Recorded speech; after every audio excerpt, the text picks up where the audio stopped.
যদি আজকের দিনে দাঁড়িয়ে আপনার চ্যানেলকে র্যাঙ্ক করানোর জন্যে আপনি ভাবছেন যে আপনার ভিডিওর টাইটেল ডেসক্রিপশনে ভালো কিওয়ার্ড বসিয়ে দিলেই আপনার ভিডিও সার্চ রেজাল্টে র্যাঙ্ক করবে, তো ভাই আমি বলবো আপনি বড়ই আউটডেটেড।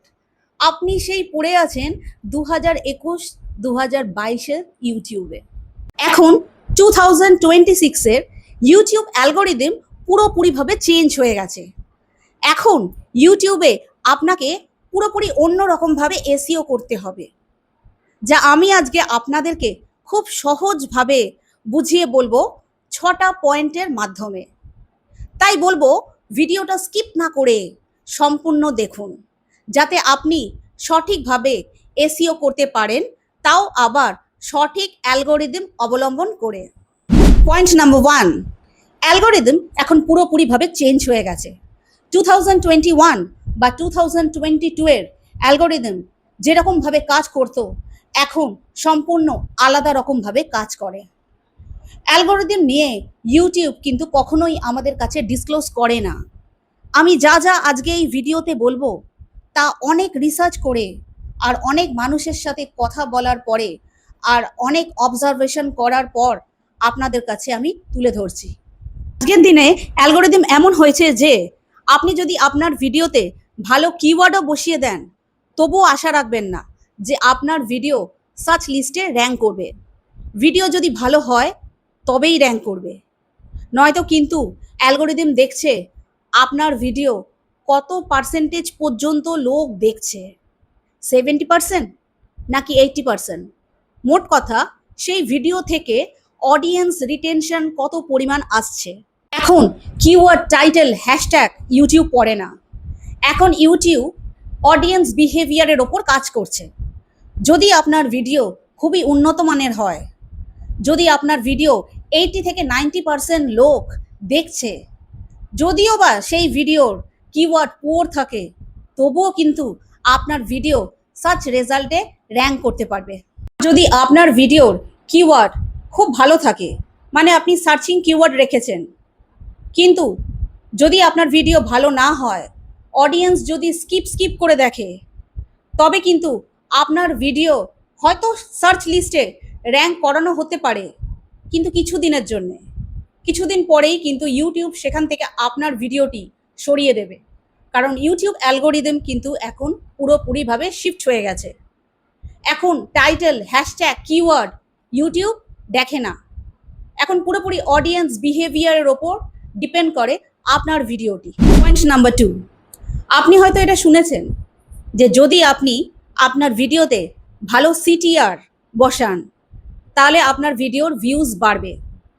এবার অনেকেই জিজ্ঞেস করবেন যে সিটিআরটা কি?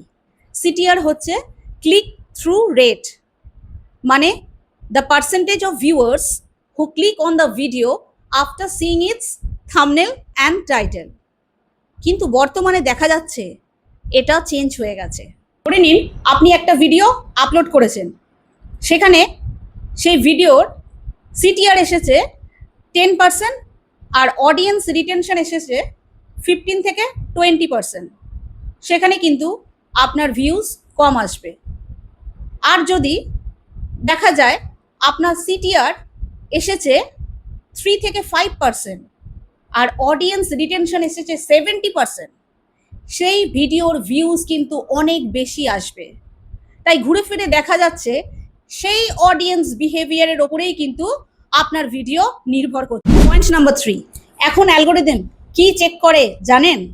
আপনার ভিডিওর প্রথম 30 সেকেন্ডস, সেখানে কত পরিমাণ লোক আপনার ভিডিও পছন্দ করছে আর কত পরিমাণ লোক আপনার ভিডিও স্কিপ করে চলে যাচ্ছে। প্রথম 30 সেকেন্ডসের বেশি যদি আপনার ভিডিও লোকে পছন্দ করে, তাহলে আপনার ভিডিওকে আগে ঠেলা হবে। আর যদি দেখা যায় আপনার ভিডিওকে লোকে স্কিপ করে চলে যাচ্ছে, তাহলে কিন্তু আপনার ভিডিও আর কখনোই সামনের দিকে এগোনো হবে না। মোট কথা, আপনার ভিডিওর প্রথম 30 সেকেন্ডস এমন বানাতে হবে যাতে অডিয়েন্স বাধ্য হয় রিটেনশন বাড়ানোর জন্য। নাম্বার 4, এটা একদমই একটা নতুন ফ্যাক্টর, সেটা হলো লুপিং আর ভিডিও রিওয়াচিং। এটা বেসিক্যালি কাজ করে যাদের শর্টস ভিডিও চ্যানেল আছে তাদের জন্য।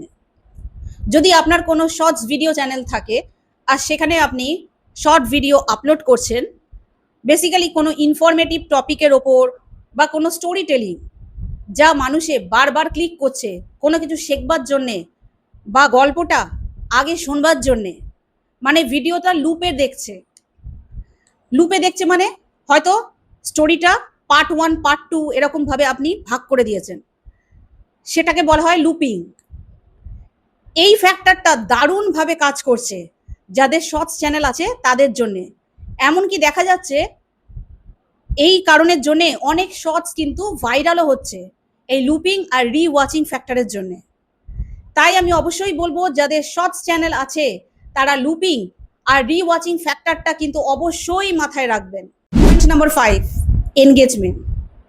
আগে এনগেজমেন্ট মানে আমরা ভাবতাম আমাদের ভিডিওতে কটা লাইক, কটা ডিসলাইক আর কটা কমেন্ট আসছে, কিন্তু এখন 2026-এ ইউটিউব অ্যালগোরিদম এনগেজমেন্ট পুরোপুরিভাবে শিফট হয়ে গেছে। এখন ইউটিউব দেখে আপনার কমেন্ট বক্সে কোনো কোশ্চেন করছে কিনা, আপনার কমেন্ট সেকশনে কোনো ডিবেট চলছে কিনা। যদি এরকম হয়ে থাকে তাহলে ইউটিউব অ্যালগোরিদম ধরে নেবে যে আপনার ভিডিওর এনগেজমেন্ট অনেকখানি বেশি আছে, আর সেই ক্ষেত্রে আপনার ভিডিও কিন্তু বেশি বেশি করে শেয়ার হবে।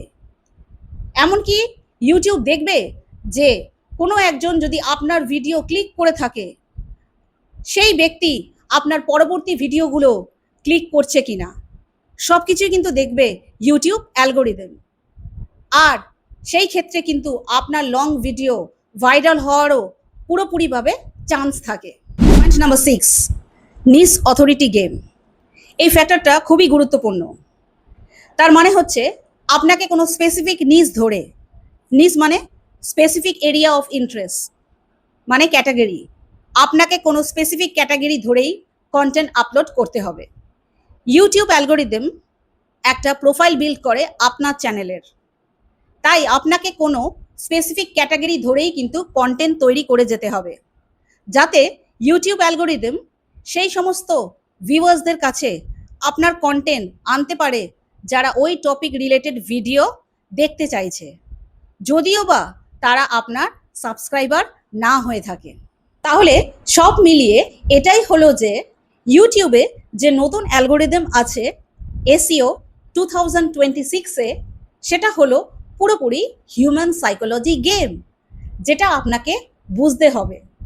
তাহলেই আপনার কন্টেন্ট গ্রো করবে, আপনার চ্যানেল গ্রো করবে, আর আপনার ভিডিওতে বেশি বেশি করে ভিউজ আসবে। আশা করি বোঝাতে পারলাম। এরপরেও যদি কোনো ডাউট থাকে তাহলে কিন্তু অবশ্যই আমাকে জানাবেন। আর ভিডিওটা যদি ভালো লেগে থাকে তাহলে অবশ্যই একটা লাইক, চ্যানেলটাকে সাবস্ক্রাইব করে পাশে থাকবেন। দেখা হচ্ছে পরবর্তী ভিডিওতে। ততক্ষণ সুস্থ থাকুন, ভালো থাকুন।